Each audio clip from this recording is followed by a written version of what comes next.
Oh, baby, good gravy. What's up, Mime Timers? I got a hot and hard guest for you today. A hot and hard episode with my bro, Samy Kwon. I haven't talked to this guy in a couple years, but I just started hooking up with him again digitally.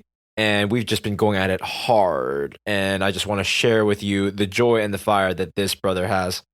This conversation is broken down into two parts. This is part one. The next episode will be part two. And we talk about Sam's life story, being born in Korea, moving to Bolivia at the age of 4 with his family, and then getting kicked out by his family to go to America at the age of 23.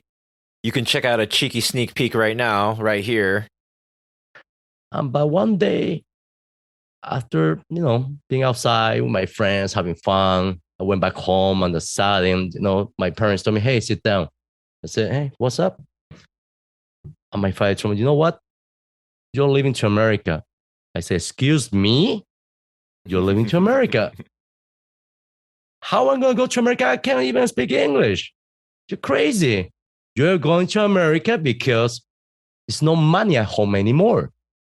What? So you better pack up your stuff because you're leaving 3 days. Wow. The family is going to declare bankruptcy. There's no more money. So you have to man up. So you're going to America. You're not going to be able to hang out with your fancy friends here because no money. So you got to go. So you know what? They already have the ticket. Could you believe that?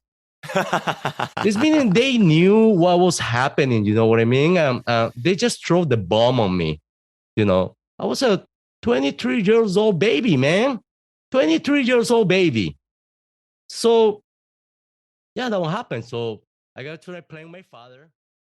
Samy went to America, and there he was, struggling to learn English and, find different jobs and visas and stuff. And all the way to where he is now, living up in California, being the motherfucking god, mate. And when he has time, traveling around the world and live a life of freedom. So you can hear him talk about that briefly right now. My company, we care about result. Show me the result. Show me the numbers. That's why I went to Korea at the time, So yeah, work and pleasure, both. That's why I like my industry. We got real freedom, guys. You guys don't understand. It's hard to explain, but we really have freedom.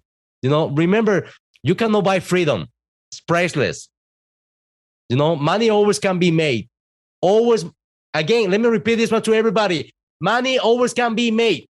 Money always gonna be made. Money always can be made. You need to be happy. You need to love what you're doing, guys. I'm serious. It's all these BS, Instagram, Facebook bullshit you guys see every day. Since that's the life. No, guys. No. Life is different. Life is something that you live every day, guys. If you do something that you like, if you spend time with the people that you like, that is life.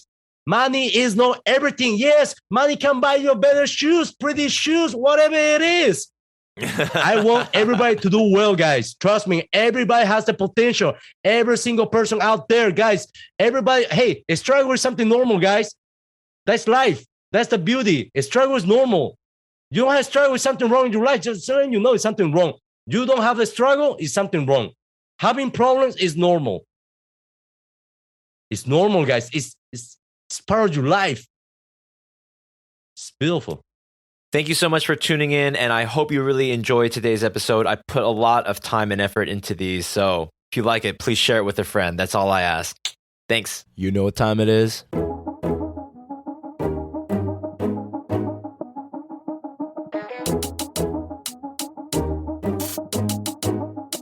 It's mime time.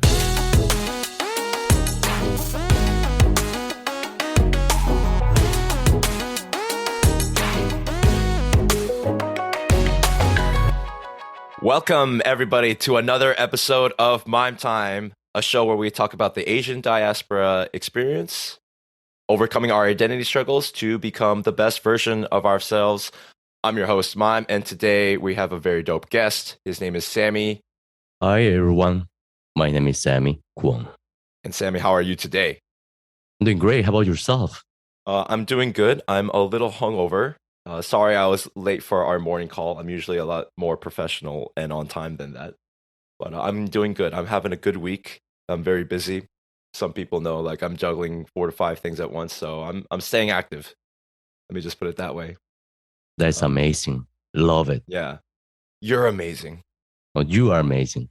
No, you're amazing. So, just to give some context to everyone, basically, so I was looking through my contacts and I was looking for a Sammy, and then so by accident, like I was like, okay, is this the right Sammy? So then I called my friend Sammy Kwon, and Sammy is someone I met like 2 years ago when I was partying out in Itaewon, and we had just had the best time ever.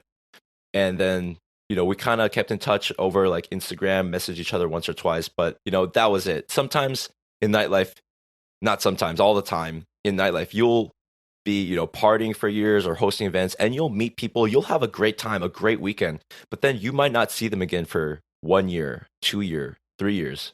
Then all of a sudden you make a reconnection and you catch up. You're like, oh, how have you been? And this is one of those things where you never know where connecting with someone or reconnecting with someone will take you. You never know, like a relationship, or you meet someone one night or one weekend and you hang out, and then you don't know when you'll see them again. But then when you do, it's like old times, or there's even more of a deeper connection to be made. So it was actually very serendipitous, Sammy, that I called you.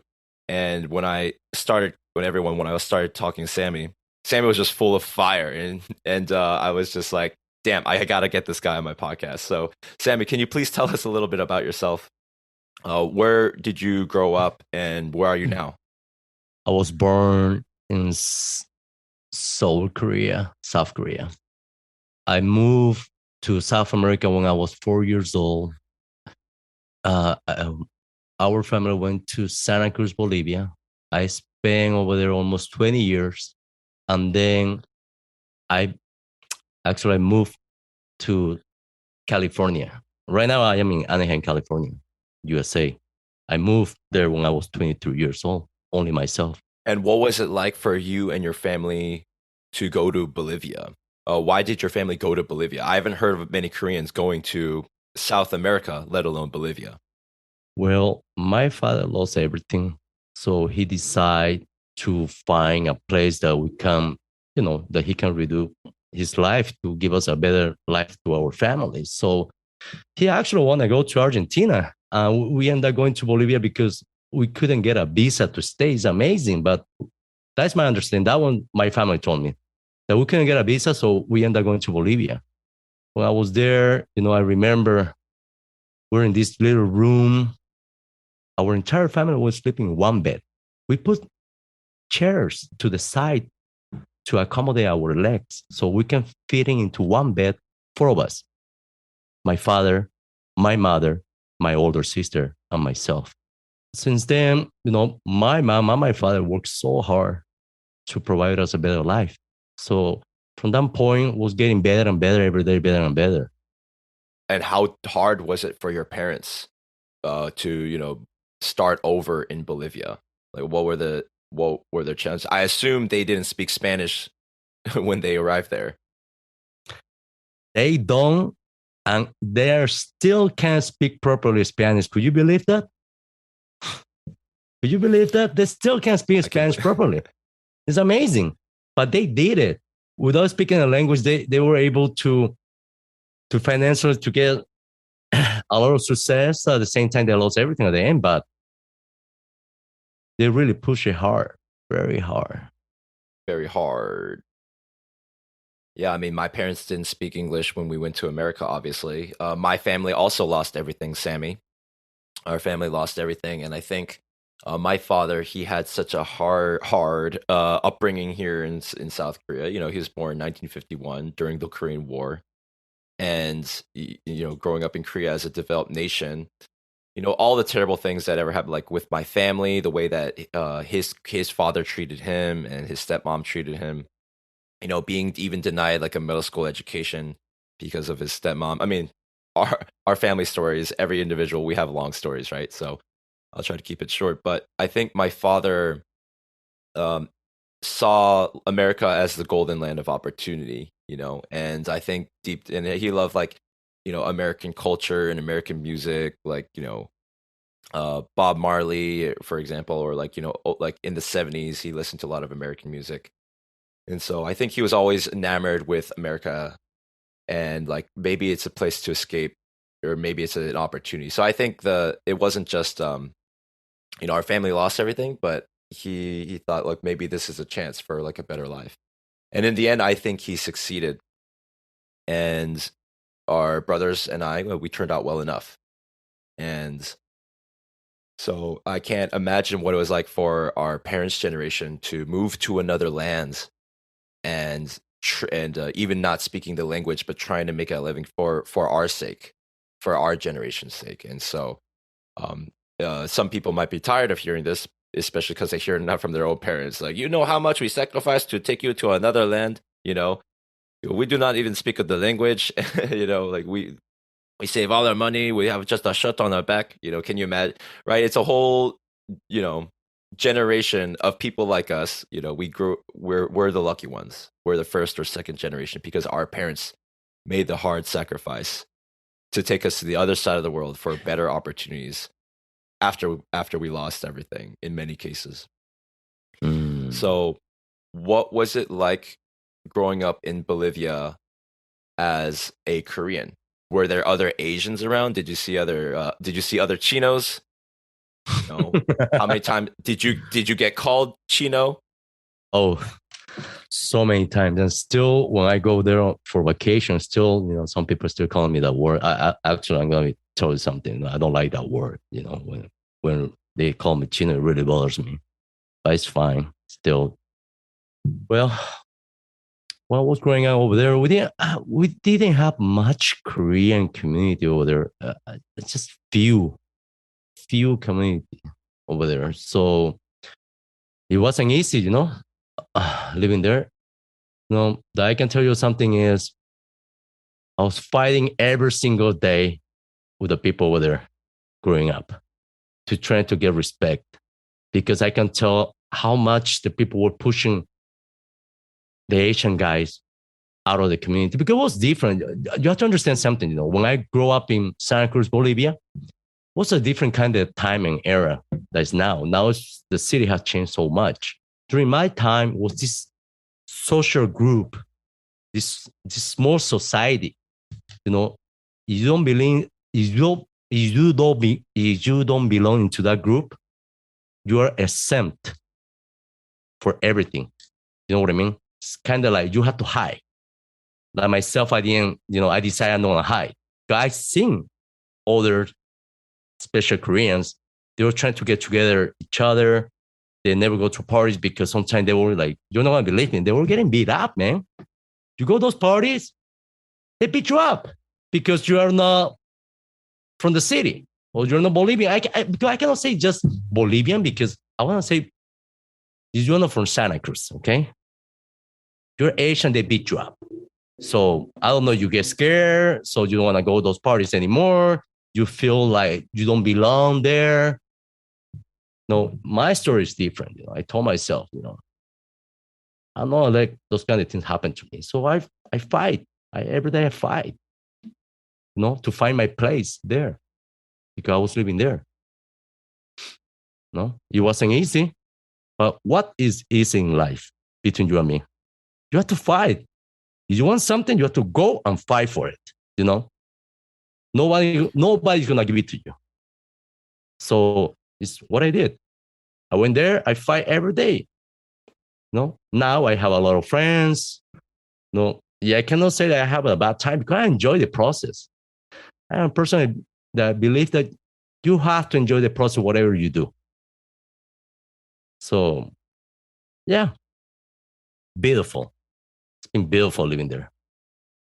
And why did you fight? Was it because kids made fun of you, or were they aggressive towards you, and you feel like, well, I got to stick up for myself. Like I'm not going to be weak-minded about it. Because who taught you that attitude, or is that something you think just came within? It was instinctual.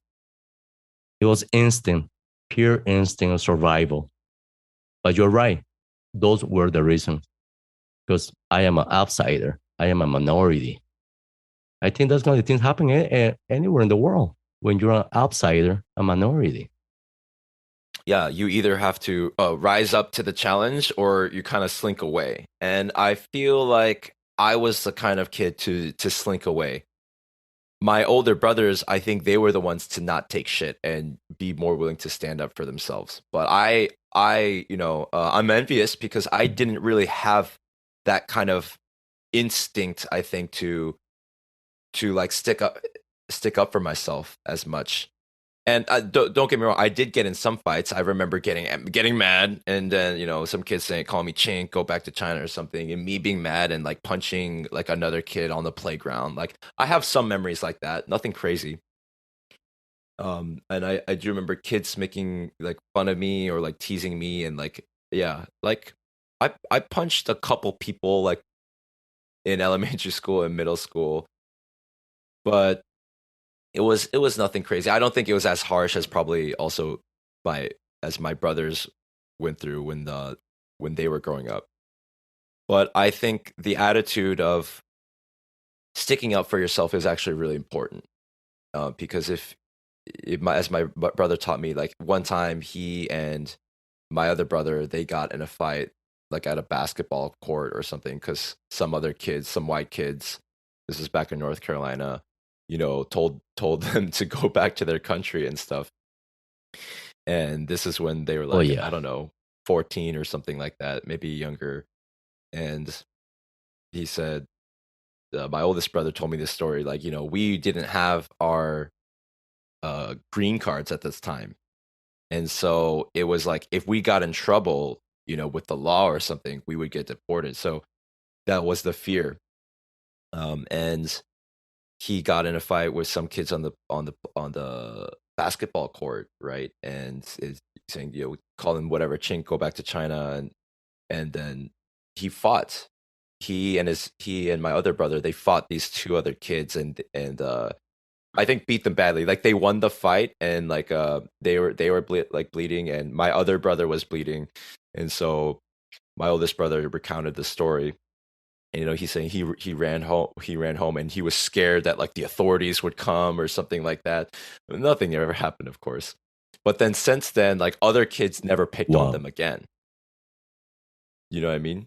So I think not that you have to hurt other people, but to stand up for yourself, like emotionally and physically. I think as a kid, we know when you're young, like I think I think that's admirable.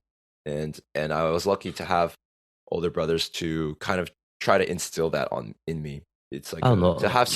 have some backbone and to have some spine and to like to in life, who is in the end, who's going to stick up for yourself but yourself, right? Like I can't rely on my older brothers like my whole life to take care of me, right? But when I was a kid, they would sometimes come to school and be like, are the kids bullying you or whatever?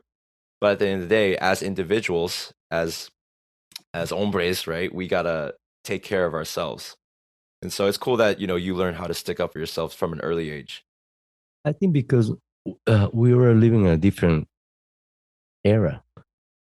Because in this day, I don't think so. The kids are, getting too much fist fight. In my time, the fist fights were normal in the city. Just letting you know. Mm. So yeah, remember during my time, we didn't have Instagram, Facebook, or this fancy camera that can record things and these crazy laws in these days. So it's different. It was a different time. So, but the way to stand up was fighting. Is what I did. I beat up some people. I got beat up too. So find my place. Fighting for survival. I have to use the word survival because when you're a foreigner, you go to a different country. I know it's not easy. Again, nothing is easy in life, but we have to face it if we want to conquer it. Face it to conquer it. I want to ask you, Sammy, why did you move to America? Did you go to Well, California at first? yes. Well, this is a situation when I was 23, when I was 23 years old, I was living my life like crazy over there in the city because my parents were very well off. So I was a spoiled child, I'm not lie to you. But one day, after being outside with my friends having fun, I went back home on the sudden. My parents told me, "Hey, sit down." I said, "Hey, what's up?" And my father told me, "You know what? You're leaving to America." I said, "Excuse me? You're leaving to America? How am I going to go to America? I can't even speak English. You're crazy. You're going to America because there's no money at home anymore." What? So you better pack up your stuff because you're leaving 3 days. Wow. So were you? I assume you grew up speaking with them in Korean. no, you're not gonna believe Oh, it. okay, This one, so this uh, conversation was in Espanol. kind of Korean and Spanish at the same time. It was my sister Ah, next to it. She was translating everything. Okay. Yeah, I told you I was a spoiled kid. So my house is try to teach me Korean, but I decide to be most of the time outside, making friends, living the social life. I told you, in the city, I was trying to belong, trying to fit into the city. I discovered in order to do so, I have to be a social animal. So it's what I did. I party as much as I can. I met a lot of friends. So I was honing my social skills that I use my social skill very well later on in my life. So I will tell you that one later when you ask me. But yeah, I got home. They told me I gotta leave. There's no money. The family is gonna declare bankruptcy. There's no more money. So you have to man up. So you're going to America. You're not gonna be able to hang out with your fancy friends here because no money. So you gotta go. So you know what? They already have the ticket. Could you believe that? This meaning they knew what was happening. You know what I mean? They just throw the bomb on me. I was a 23 years old baby, man. 23 years old baby. Yeah, that will happen. So I got to playing with my father. We flew all the way to Los Angeles. Of course, we went to K Town, Korean Town, staying at a hotel. He put me in another hotel. He tried to talk to his friends if I can stay in their houses. Everybody rejected. That I was a bad guy, whatever. So I ended up signing up. They said that you were a bad guy. Oh yeah. Oh, I have a bad reputation, man. I told you, social animal. I didn't care anything else than party, party, party, party. Man, I was waiting for inheritance to live my life, bro. I'm gonna be honest to you. I was a useless guy. I was very a useless guy until I started to use my brain. But socially, oh yeah, I was very good socializing and those kind of stuff. But about work, what work? I never work in my life. I never washed dishes in my life. I never done a bed in my life. You know, I Well, remember. if you could go back, you lived your life up until 23, and you said you were spoiled, and obviously very different from my personal experience. But I felt like I was spoiled growing up as the maknae adel, as the youngest of three sons. I felt like my parents, they really, especially my dad, they really babied me. Like they really sheltered me, and they didn't want me to worry about like the finances of the home situation, even though I could clearly tell that there are problems, and I wish that the problems would be addressed. And I wanted to do something. I was just a kid, so I couldn't do anything to help the family. And I felt like if I ever tried to address the situation, like mom, like dad, shouldn't you be more organized with your taxes or something like that? Not that I ever said something like that, but if if maybe I thought about it, or I said like, dad, like why do we have these problems? Like why can't we communicate? Like it would just, the issue just wouldn't be addressed by them. They would just ignore like what I was saying, and maybe I didn't have the right words to say it anyways. But my point, what I want to ask you is, do you wish that you could have started making your bed like when you were a teenager, or do you wish that you started doing the dishes when you were a teenager? Because looking back, that's what I wish I could have had. I wish my mom let me do the dishes. I wish my mom could have let me done that, this and that, so I could help around the house, just to build confidence as a human being that I could do chores. Like I enjoy doing chores now because it makes me feel like I'm an adult taking care of myself. But when I was a kid, I didn't even have those opportunities, so I just played video games all the time. I didn't even have like, I'm going out to be social, meeting people, to be cool. Like I wish I had that. looking back, do you wish you had a different upbringing, or do you wish that you had done work when you were a teenager? No, let me tell you this one. Everybody's situation is different. So in my case, actually, I would like to be taught English. You know what I mean? When my parents just tried, they tried to give me this English private tutor and they tried to send me to this American school that in Santa Cruz they have actually an American school. Could you believe that? They have it. But when they sang it, when I tried to get into that school, not me, my parents, they tried to put me into that school because they're Koreans and education is very important and this and that. When I went to take the test, since I don't know English, they said, "Oh, we have to. He have to lose 2 years of school." You know what I mean? I have to. Let's say if I'm in fifth grade, I have to go to third grade. So you know what I told my parents? They're crazy. Hell no, it is not happening. Also, my friends, I talked to my friends. My friend told me, "Are you crazy? Are you planning to go to that school? The bunch of losers? Hell no. If we see you there getting out, we're gonna beat you up." They were joking because during my time, we're thinking the people that go to American school, they're losers.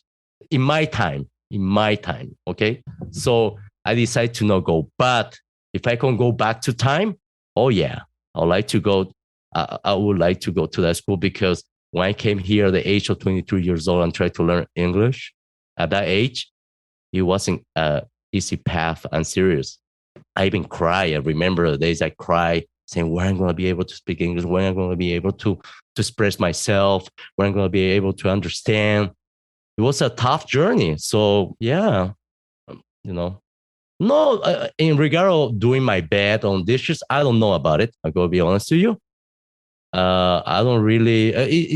Again, it depends the person personality. Mm-hmm. I think so. But English, yes. Piano classes, yes. Why not to play piano, baby? Hey, one time I was in a trip. I saw a nice piano. I saw a nice lady. I told myself, "Oh my God, it would be very nice for me if I can play the piano, so that lady can check me out."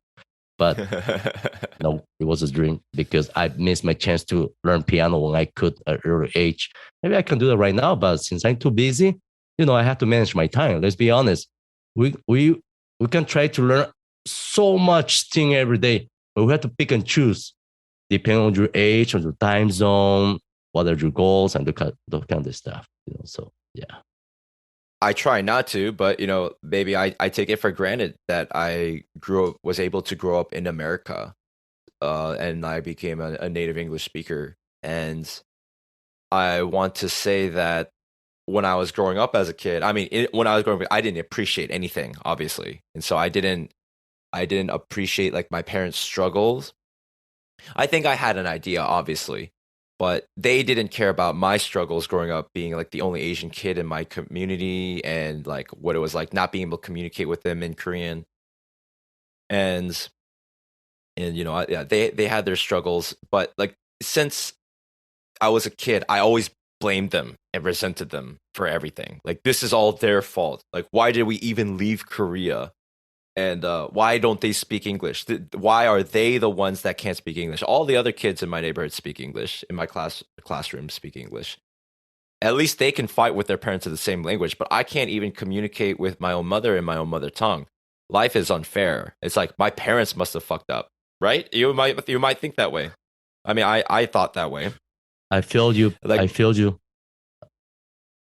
But I never have that thought like, well, I said, oh, I wish I could speak Korean so I can talk to my mom, but I was so busy outside partying. Again, I have a mission when I was a kid. I want to just party, meet as much as people as possible, try to be as popular as possible, and those kind of stuff. So I was too busy to think those kind of stuff. My parents were so busy working. That's why, don't get me wrong. I told you when we got there, we didn't have nothing. I just remember that one bed, four of us, chairs in the side to put our legs there. But my father and mother worked so hard, and my father's a hustler, so you know what? We move us so quickly. So maybe I have a, I don't know, maybe I don't remember, but just let you know, that when I was like, I think like 7 years old, I was living in a house already with my parents, So everything was, it was a lang. It was beautiful. So Yeah, I just want to hone in on that point that especially for Korean Americans out there, we may have problems with our parents, like as and the generation gap. But one thing that I think we should really appreciate our parents for, I'm speaking specifically people who grew up in say America, Canada, or Australia, is that because we got to grow up in the West and become like mostly native English speakers, like we have an immense advantage.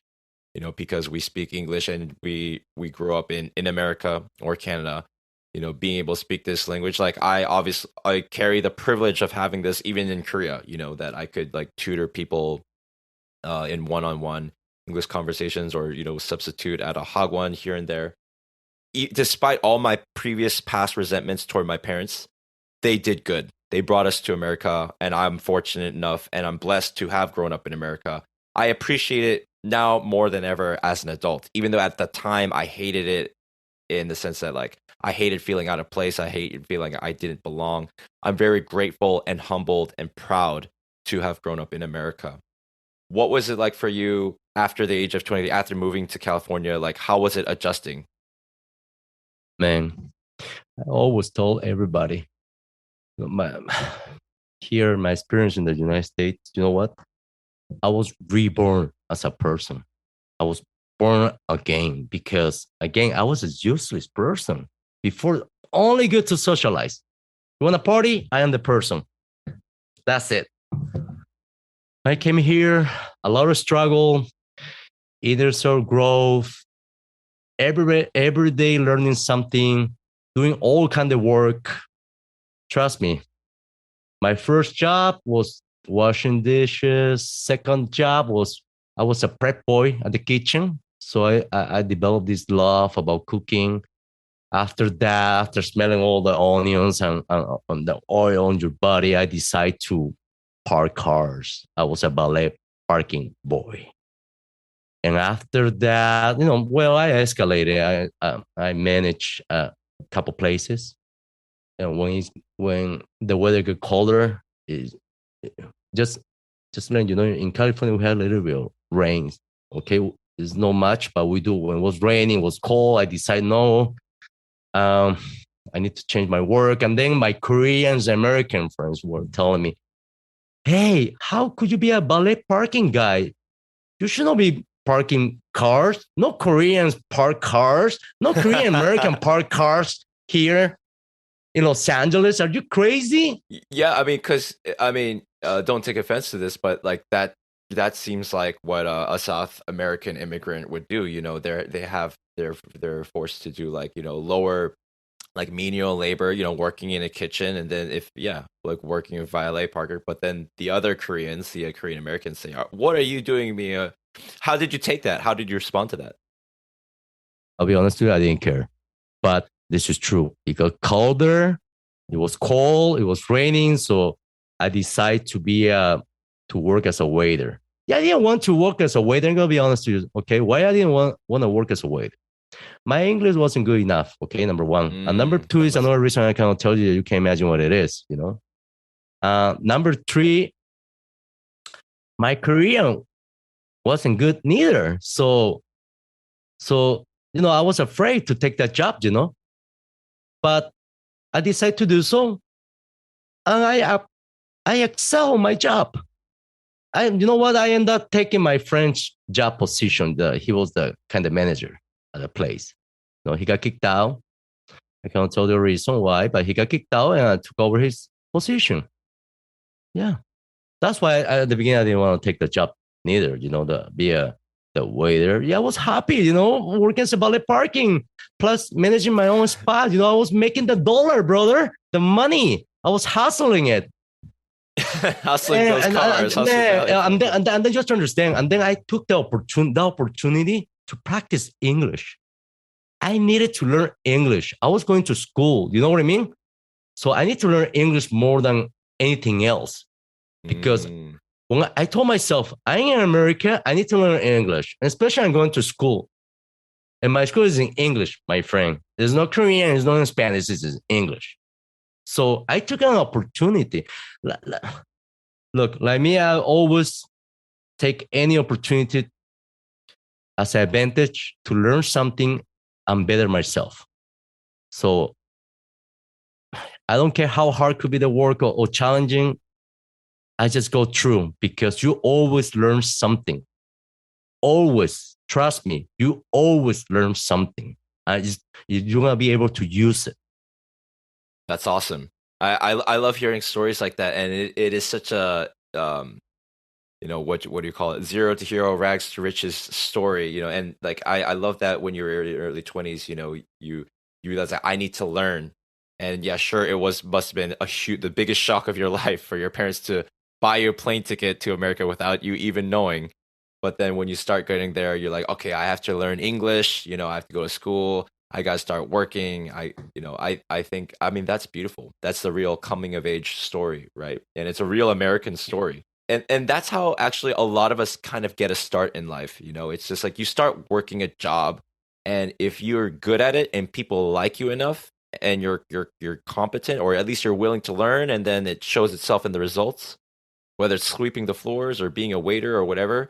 Eventually, as long as you show yourself to be reliable, then you can you could prove yourself to be more reliable than the person who's a step above you, the manager or whatever. Maybe that person for whatever reason is fired or wants to leave. Then who's next in line? Well, if you're an upstanding person, then you can be an obvious candidate. And then what happened after you became the manager of the restaurant? You took your friend's position over. Where'd you go in life from there? Well, like I said, I was going to school at the same time. I was going to school full time. I was working full time because I didn't tell you this one. It's not only that I got here. My father only gave me certain amount of money to manage my life and go to school in America. I don't know what he was thinking about it. Maybe the school's for free. I don't know. I don't think so. Okay. But that's the position that I was in when I got to America. So I didn't have a choice than just move forward, find my way. So after that job, do you know what I mean? I was in my third year of school. So I took a class that it requires to have an internship. So I was able to get this special permit. So I was able to find a company to work part-time because I have to fulfill that requirement for the class. So I applied for a job. I was working there. I gave my 110%. I completed. And after that, I was able to find another job through almost the same field. What was that internship? Can I ask? Was kind of like that field is called. I want to say it right. It's called the audio mobile entertainment. Because it was a time that everybody was getting these headless monitors into the cars, this TV into the cars. That kind of field I was working. Uh-huh. Okay, so then you started working in that industry at another company? Yeah, well, I was looking for more corporate jobs. You know what I mean? I was trying to get, because before I was, as you know, I was washing dishes, prep boy, ballet parquet. I work as a waiter, and then I manage a bar. You know what I mean? Yes. So I was looking more professional jobs to prepare myself. So, and then I had this opportunity. I can get this internship. You have to understand, guys. Guy like myself here, we cannot pick and choose the job that we want to do. I cannot say here because I'm pretty sure the people out there, they know what I mean, especially people that live here in America, they know. So we didn't have a choice. So in this time, I have a kind of choice because I have a special permit. I can go and find a corporate job. So I went to find a corporate job because I need to hone the skills because because after a year and something, I will be graduating, and then I have to find a corporate job in order to stay here. Remember, I was in F1 visa, so I need to find a company that can give me a sponsorship, so I can get a work permit. That's called the H1B, and from there, I have to hope that company is going to give me the opportunity to apply for my green card. So, yeah. And is that what happened? Did you find a company that was willing to hire you and help you get that visa and put you on the path to getting a green card? Man, going through. I would like to make it short because I have a good story about it. Because, okay, number one, when I was going to college, in my school, we have these recruitment events that happen twice a year. Most of the people go in the last year of school, okay? Because this company, they want to hire you when you're graduating. You know what I mean? So by myself, I was going to that recruitment event every single time. I make this business card, putting my name, my major, my skills, going to introduce myself. Hi, my name is Samy. I'm very interested about your company. Hey, before going there, I did my little research, right? So, I went to do my sales job. I went to sell myself. So, hey, I'm very interested in your company, this and that, this and that. They were telling me, hey, you're kind of too early. Oh, yeah, because I'm so excited. I want to work for your company. So I want to know you better. Oh, okay. So, yeah. So I was doing that. And then I did it. It was this company called, what's the name of the company? I forgot the name of the company. Lord, come on, hold on. You're not excited anymore, so you No, forgot. no, it's not about excited because I forgot the name of the company. Well, the parent company is called Ferguson. They trade the stocks in Europe, but here has a different name. I forgot. They do plumbing. You build a building, they give you everything: plumbing, system, pipes, your AC unit. The company is huge. So, but that company, one thing that I find out is they provide the H1 visa because they have this management program. So I went through all the interviews. Hey, let me tell you this one. The first time I failed the interview. The second time I got in, I didn't give up. The first one, I didn't even pass the telephone interview. But the second time I tried, I never gave up. So I passed all the interview. The last interview was they put it into this hotel. They bring people from all over the state, from Miami, from Hawaii, from Arizona. It came all these managers for all different states. We went to 3 different interviews. Guess what, baby? I got hired to move to Arizona, baby, into this management program. I already have I have this contract. I signed it 6 months before graduating. I was happy. I cried. I feel like I made it, man. But guess what? I didn't know anything about immigration, work-related requirement. So they sent a letter that I didn't notice it. It's my bad. I cannot blame anybody. It's my bad. So they were asking to send this kind of paperwork they needed in order to process the H-1B. Let me explain. You know what? I'm going to turn your program like visa program. No, I'm kidding. But here in the US, I don't know if they change it, but my time is usually the application go April and then the permit comes in October and you can start to work in October. Okay. So I missed the cutoff. So guess what? They cut me out. Like in the most cold way. At the beginning they laughed me and everything, whatever. But since I couldn't. So since they couldn't send my application yet, I'm not going to be able to get a permit. They let me go. They come and said, we're sorry to lose you, blah blah blah, all the BS corporate crap. So guess what? I felt that my world just fell down. I cry, man. You cried when you got the job, like out of joy. I mean, that must have been such a proud moment for you. Like I felt it with you, right? You're just like, yes, you're in America. You've been learning English for a few years, and like you finally got a corporate job. Like you're on your way to green card. You're like to your personal success and life, your future in America. And they're like, oh, I'm. How could I have missed something so important? And like now they've cut me off, and then you're crying again.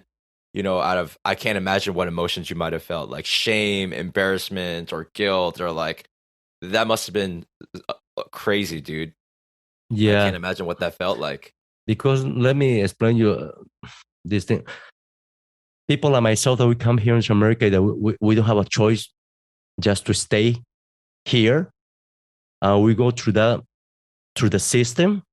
Mm. We really worry about that, especially going to school. We worry about like, oh my God, am I going to be able to stay here in America? But oh my gosh, I have to be able to get a sponsor. Let me tell you this one, not too many companies, they sponsor you. Just letting you know, because it's very expensive for the company. And they have to submit the financial. My understanding, my time, the extra cost was around 25,000. So think about it. If you are corporate. Wait. What? Like I have no idea about business. Yeah, it costs extra around $25,000 because they have to hire immigration lawyers. They have to pay the fees. So it's like how much per it costs. person, like to Per hire person. to per person. It's a company in order to sponsor someone's visa is going to cost $25K. Is that like all across state, like different the state, well, no matter what state you're in, or no? But I think different state could be cheaper because remember, California lawyers, I think they get paid higher than other lawyers in different states, so different rate. But it's the extra 20. It doesn't matter. It's extra 10K, brother. If you're a corporate, extra $10,000 on your budget, it's an extra $10,000. They don't like it sometimes, In that case, if you're the corporate, you're the company, think about it. Why am I going to spend, let's say that you need to hire 10 people and you decide to hire these 10 international students because you really like them, or probably you can pay them less and they want to stick in the company longer, but still costing extra $20,000 or $25,000. That's a lot of money. So that's a lot of money. It's ridiculous. So they will go with the local guy. When I say local means, an American or maybe a guy who has a residency, who has the papers. You know what I mean? Yeah. So I cried hard. I felt the world just fell down because that was not primary, but it was kind of one of my worry about like how I'm going to be able to stay because I told you, I have to stay. I don't have a choice. I had a choice that, saying like, oh, I finished my education here in America and then I go back to Bolivia or go back to Korea. You know what I mean? So I have to stay no matter what. So yeah, I cry so hard. Maybe it lasts me the feeling maybe 3 days or 4 days. And then I said, well, Sammy, to make a mistake, you learn something new. So it's time to move on. So you know what I did? I opened the dang Korean newspaper in the section that said looking for, for people, for jobs. So I found this company looking for a person who speak English, Korean, and Spanish. They're looking this person that is going to work in their operation. So I went to an interview. I don't know if I had to say this one. I lied a little bit. They asked me if I had experience. I said, yes, I do. I told them, give me 3 months. If you don't like it, I will leave myself or you can let me go. It's up to you. Can I ask what field, what industry? Garment industry, garment. I was working for a company that processed hip hop clothing. Like during that time, we have this G Unit. I don't know if you guys remember G Unit. The rapper. Yeah, G-Unit. I'm not kidding. And then Southpole. Southpole was a Korean-made brand that was selling here in the United States. I just talked to this lady the other day. She works in that field, the garment industry. So I told her, hey, I work in that field for 10 months. So I tried to speak her language. And then she asked me what you were doing. I said, oh, we were manufacturing this hip-hop clothing, G-Unit and Southpole. He said, oh, G-Unit, but Southpole, I don't know if that brand is around. Hey, that brand was around in my time. It's called Southpole. We were making hip-hop clothing and we were making it for them and they were putting that clothing into all the, Sears and those kind of JCPenney and so on. I see. So you got that job and you worked there for 10 months. And then what did you do after? And then it seems that this person was this individual, okay, that went to Bolivia. Went to Bolivia because in Bolivia, they have some mining and those kind of stuff. So he went over there. So yeah, I started. I don't know what happened. It met my father. My father invited him over home because in Bolivia you cannot find Korean restaurant. And I think this day they have one that really sucks, to be honest to you, because my own Korean friend that lives there. I asked him the other day when I was there a few months ago, hey, I want to go Korean food. Where can I go? You know what he told me? Just go to this restaurant in Bolivia called Arriero. Just go to Arriero and eat steak, man. He told me go and eat a steak. Don't go to the Korean restaurant. You're not gonna like it. I said, okay, thank you.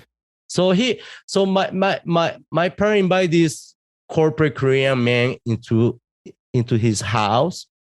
This is like a man who lived in the States, but he went to Bolivia, and somehow your father met him, and then your father didn't meet because my father was also working in the field, the mining. Okay. And he used to have a silver mine, It's still, don't get it wrong. No, because you have a mine, you have money. That's not true. So you know what? But my father is still trying to save that thing, but it didn't work out. But he tried. He got invited over, and then I think they were sitting in the living room. Is this big picture of my family there? A typical family picture. Mom, dad, sister, and myself. So he asked, "Who's that guy?" I said, "Oh, he's my son. It's not obvious. Who can be good?" So he said, "Oh, where is that? Oh, he's in California." Oh, he said, "Oh, in my understanding, what my father told me, he said, oh, really? We have an office there." So I think he got my number.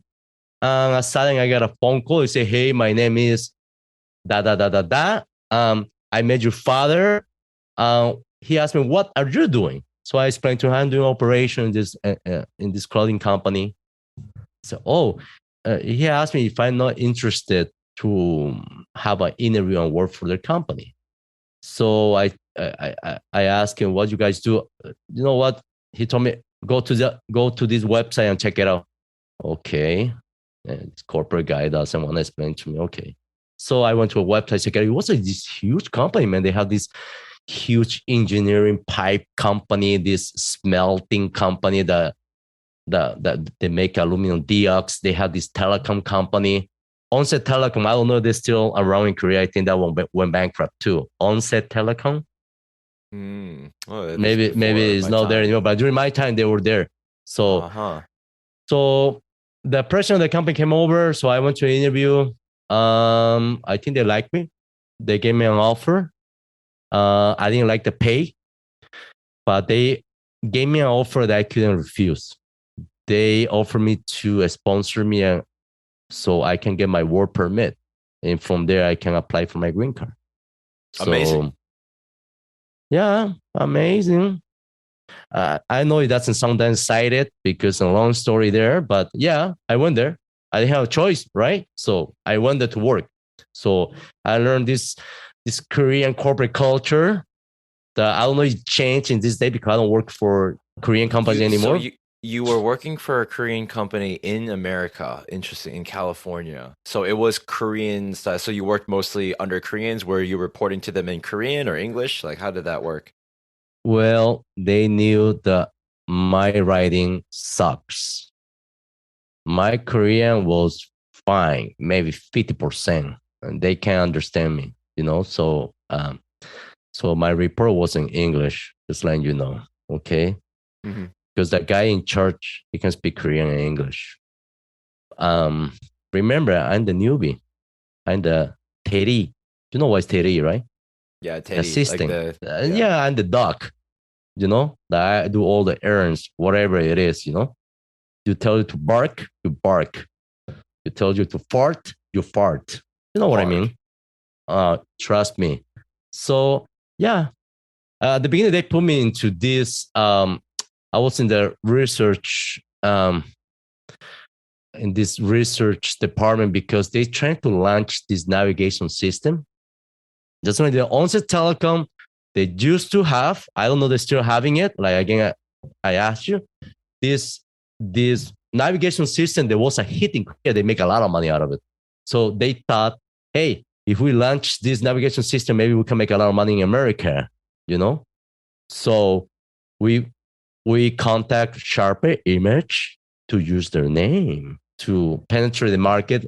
We also present the product into the CES event. The CES is the Consumer Electronic That is one of the biggest events in America on electronics. CES, Consumer Electronics. You never heard about it? I have heard about it. I just never Very went famous. because, yeah. You want to make it in the electronic business? You have to go to that event. You have to present your product there. All the analysts, everybody will be there checking out your product. So we did it. It didn't go well, man. Just want you know. It didn't go well. I mean, honestly, it didn't go well. So they moved me into this purchasing department for metals. It was this department buying metals. We buy the metals. We make money out of the buying and selling. We were buying mainly for our sister company.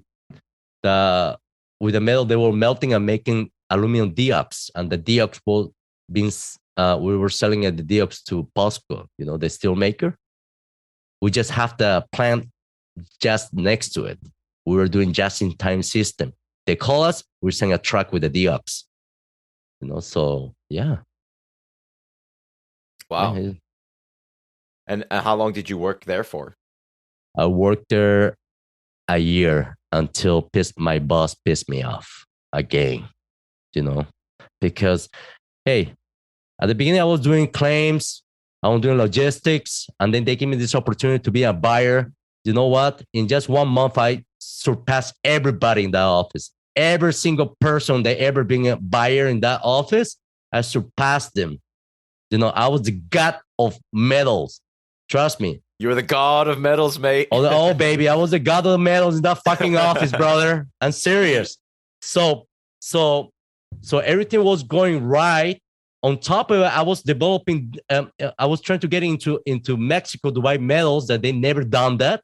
You were trying to get into Mexico to what? To buy metals? To buy metals, to buy scrap metals, to send it to Korea, because they never done that. We were buying from Canada. We were buying from the entire United States.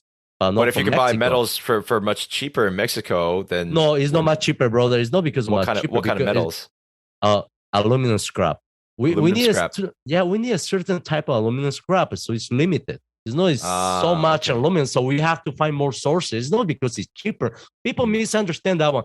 Guys, whoever in the scrap business, is not because the metals in South America is cheaper. No. Maybe some items are cheaper because the quality is lower. That makes sense, okay?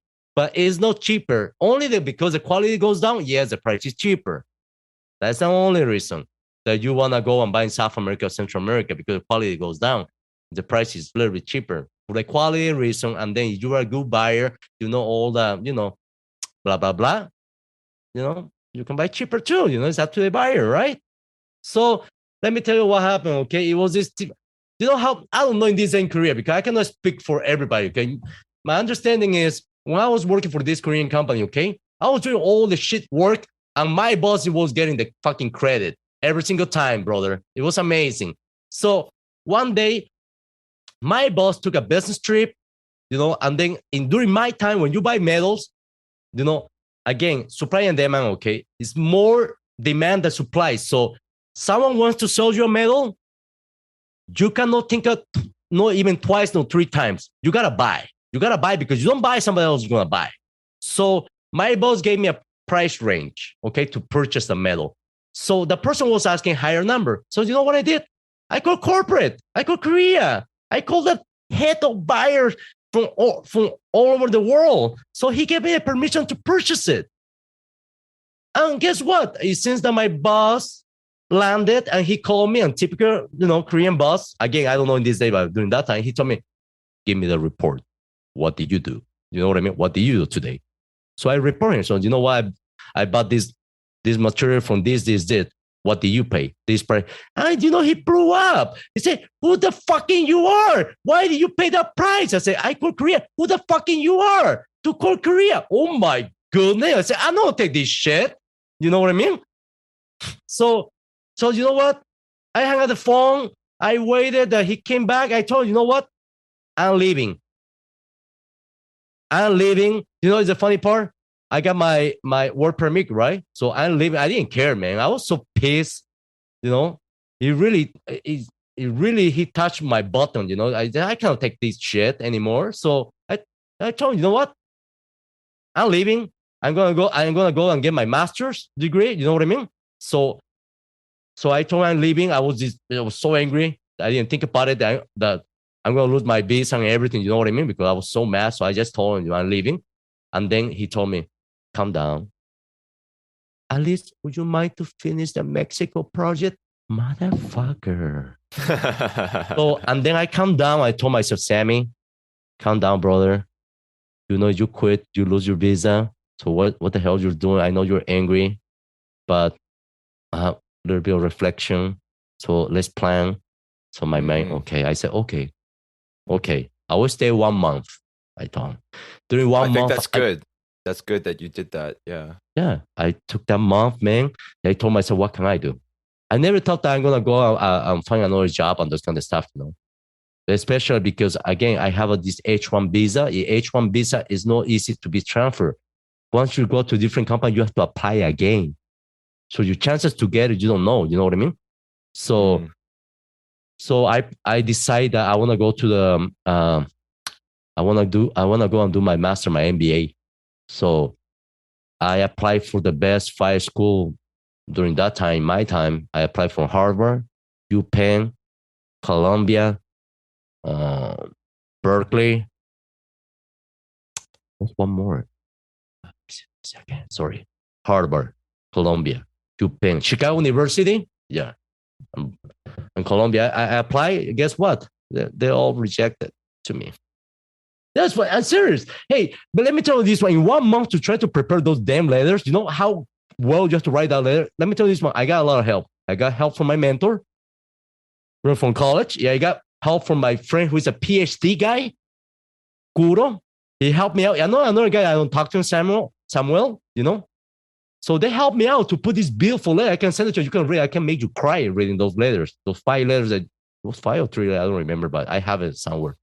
So you have to have a nice letter, you know. I mean, all this essay they gave you to do, but in this short period of time, I had to prepare to do the GMAT. I didn't do well. Trust me. Yeah, I did everything that they tell you that you have to not do. Like you have to sleep well. I didn't sleep well. You don't drink coffee. I drink a lot of coffee. Don't eat. I ate. You know what I mean? So it didn't come out well. So guess what?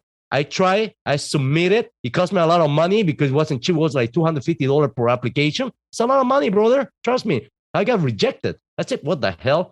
So what can I do? Oh, okay. Let's go back to Bolivia. What else can I do? Fuck. I'm losing my work permit. So the last day of work, I wrote this letter to all my suppliers.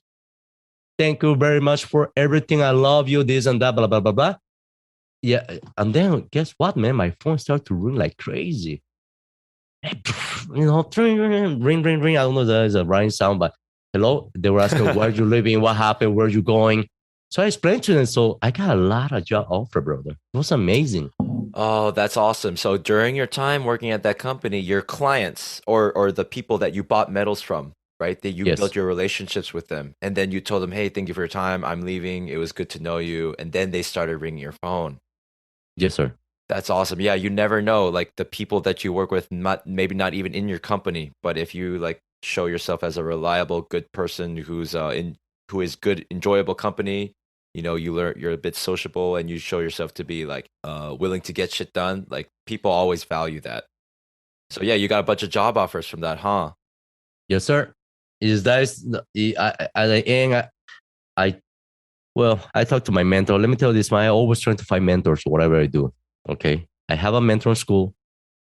I found a mentor in my field, the scrap business, the recycling industry. So I talked to my mentor and asking where should I go.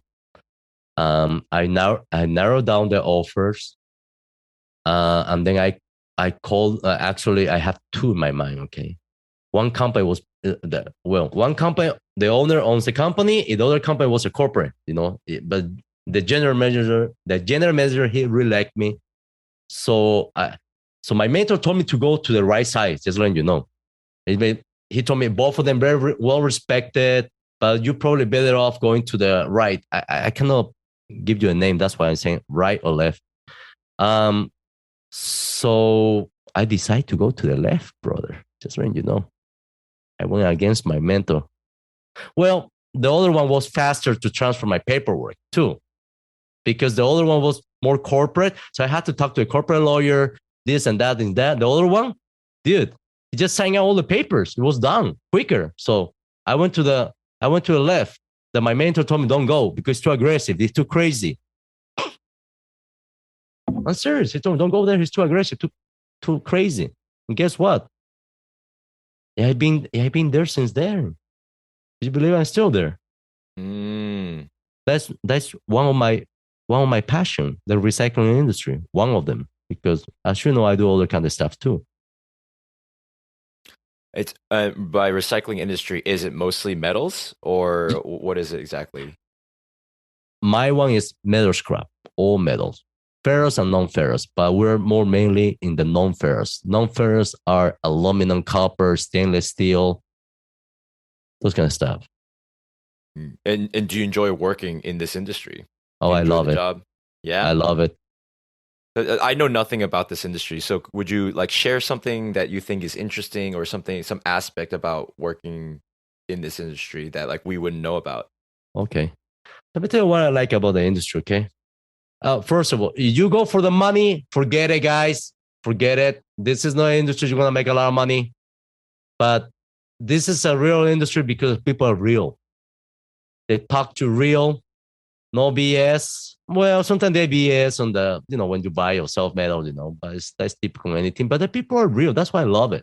And it changes every day. Every day is a challenge.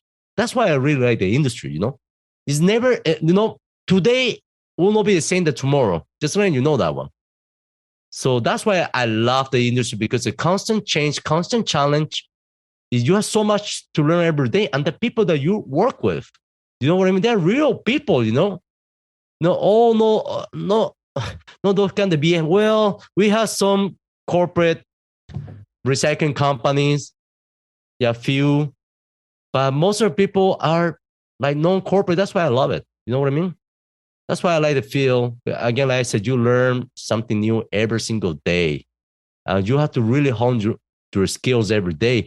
And well, I didn't tell you, I went to school. I got my international business degree. So I'm doing international business every day. You know what I mean?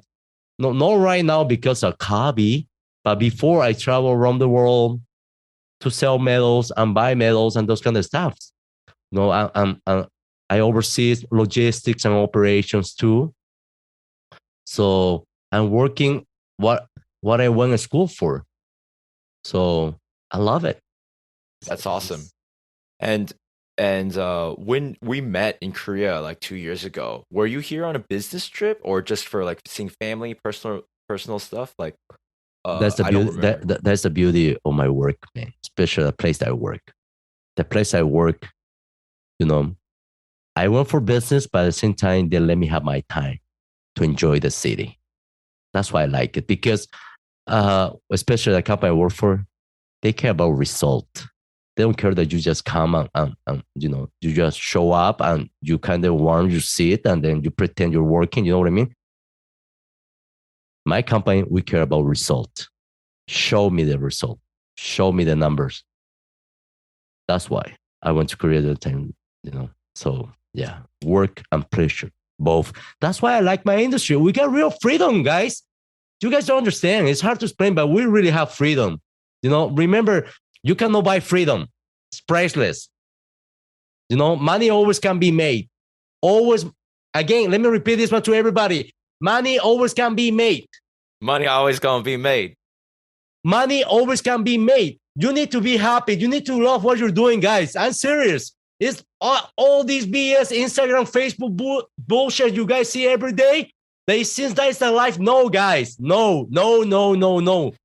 Life is different.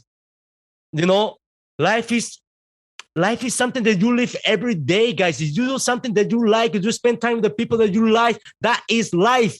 Money is not everything. Yes, money can buy you better shoes, pretty shoes, whatever it is. That is true. I'm not gonna lie to you. Yes, it's true. But that is not everything. You know what I mean? It's all social pressure. I'm serious. Who the hell told you in your mama's told you have to wear LB shoes? You know what I mean? Don't get me wrong. You like LB shoes is fine. To have taste is nothing wrong about it. There's nothing wrong about it to have taste. You have to enjoy because money always can be made. Time is priceless. Time goes by. Time never come back. Guys, time never come back. Let me repeat it. Time never come back. Today, after today is tomorrow. Today's not going to come back. You have to enjoy what you're doing. You have to enjoy the process. Don't go crazy. I don't understand. Everyone has a different situation. I do understand, Jesus, sorry. No, keep going, bro. Crazy. Keep going. People need to hear it. I told you have to. I sorry. Sometimes I nothing be sorry about. Put me on lane and then I go all over. I'm gonna shoot everybody. I want everybody to do well, guys. Trust me. Everybody has the potential. Every single person out there, guys. Everybody. Hey, a struggle is something normal, guys. That's life. That's the beauty. A struggle is normal. You don't have a struggle with something wrong in your life. Just so you know it's something wrong. You don't have a struggle, it's something wrong. Having problems is normal. It's normal, guys. It's part of your life. It's beautiful. It's part of life. And it is beautiful because that's the opportunity where we show ourselves to be real people, real adults, real men and women. It's the challenges, especially the most unexpected ones and the craziest ones that seem so unfair or so ridiculous. Those are the ones that we grow the most from. That's where all the opportunity lies. And yeah, money always gonna be made, and time is precious, and that's why it's important to manage your money because time is money, money is time. It's our energy, and so it's important to manage that. Yeah, so that we can be happier. But yeah, money isn't everything. Not having it is. And I think it's great that you are where you are now. And I think it was great that, your company is just like, all right, come to Korea, do your work and then have some time for yourself. That's great. I think that inspires loyalty. I think that makes, any hardworking, committed person to reward them with some time to go check out a city. I think that's great. Again, if I had a company, I would do that for my employees as well. Again, I would want to do that. Sorry, I don't want to interrupt you, but I need to ask something. Again, is the money, I'll not be there, guys. Let me tell you something, guys. I've been offered so much money to leave my current company. Same industry or different industry. I've been tempted, like Adam and Eve. You know what I mean? I've been tempted to leave my company for better pay, only money, but no condition. Money, yes, more money. But I decided to stay because, again, at least I have my freedom. Right now, again, you guys have to understand, we are not all equals, guys. Sometimes it's all depends where you at, what are your goals, So right now for me, I want to enjoy my freedom. That's kind of. And are you enjoying your freedom now? You have my freedom to do my other stuff. Guys, what other stuff are you doing? The time that we're living, guys, you guys can make money like crazy. There's so many things to do out there to make money that you guys don't even know. I'm serious. You can drive Uber. You can trade stocks. Hey, you can even.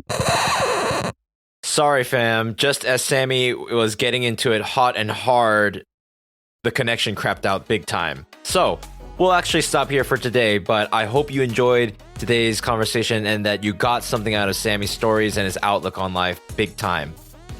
I mean, if you listen to the whole thing all the way to the end, you have no idea how much I appreciate and admire that you can, have a fucking attention span. And I try to make every minute and every moment interesting and valuable in some way. But I know sometimes it might get a little boring, maybe a little bit dry here and there. But I hope if you listen to it that you got something out of it. So if you did, please share it with a friend who might get something out of it. Maybe another, Korean or Asian diaspora who grew up in Latin America or, in California, whatever. If you feel like this would benefit them in any ways, please share it with your friends. That's all I ask if you listen to the show. That's the fee for the show. So thank you so much for listening to today's episode of Mime Time, and I'll talk to you next time. Mime Time.